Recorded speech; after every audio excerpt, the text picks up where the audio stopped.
IndusInd bank के चौथी तिमाही के नतीजे आ गए हैं। चौथी तिमाही में इंडसइंड बैंक मुनाफे से घाटे में आ गया है। ज़्यादा डिटेल के लिए हमारे साथ जुड़े हैं हमारे सहयोगी यतीन मोता। यतीन, मुनाफे से घाटे में आया बैंक चर्चा में भी रहा था। जी, तो देखिए इंडसइंड बैंक क्लियरली बहुत डिसअपॉइंटिंग रिजल्ट्स हैं। सीएनबीसी आवाज का जो हमने पोल किया था, हमको अनुमान ये था कि लगभग 250 करोड़ रुपए के आसपास का क्वार्टरली लॉस आ सकता है, क्योंकि जैसे कि आपको पता है 2000 करोड़ की डेरिवेटिव लॉस और अकाउंटिंग में धांधली के चलते एक्स्ट्रा प्रोविजनिंग और रिवर्सल्स होने थे। लेकिन बहुत ही ज्यादा खराब नतीजे अनुमान से आए हैं। 2000 करोड़ से ज्यादा का नुकसान क्वार्टर में आपको इंडसइंड बैंक का आता हुआ नजर पड़ा है।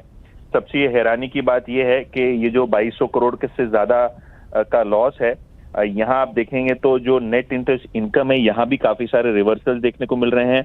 अगर हम एसेट क्वालिटी की बात करें तो खराब लोन्स कंपनी के बड़े हैं।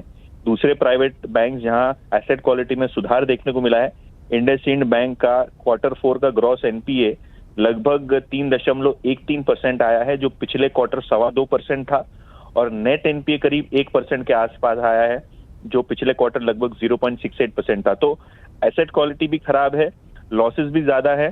और आज की अगर हम बात करें तो एक्सचेंजेस को कंपनी ने ये भी बताया है लगभग 200 करोड़ रुपए के आसपास का अदर इनकम जो माइक्रो फाइनेंस सेगमेंट में है, उसको गलत तरीके से फीस की इनकम के तरीके पे बताया है।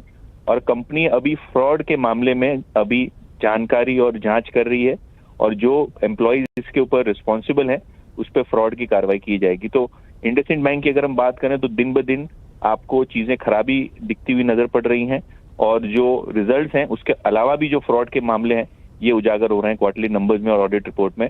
तो कहीं ना कहीं ये बहुत ही बड़ा झटका रहेगा इंडसइंड बैंक के शेयर के लिए कल के ट्रेडिंग सेशन में। बहुत बहुत शुक्रिया यतीन तमाम जानकारी के लिए। तो इंडसइंड बैंक के नतीजे और बैंक की जो स्थिति थी उसमें सुधार के साथ नतीजों की उम्मीद थी, और लेकिन नतीजे क्या इशारा कर रहे हैं आपके सामने है। बढ़ते हैं आगे।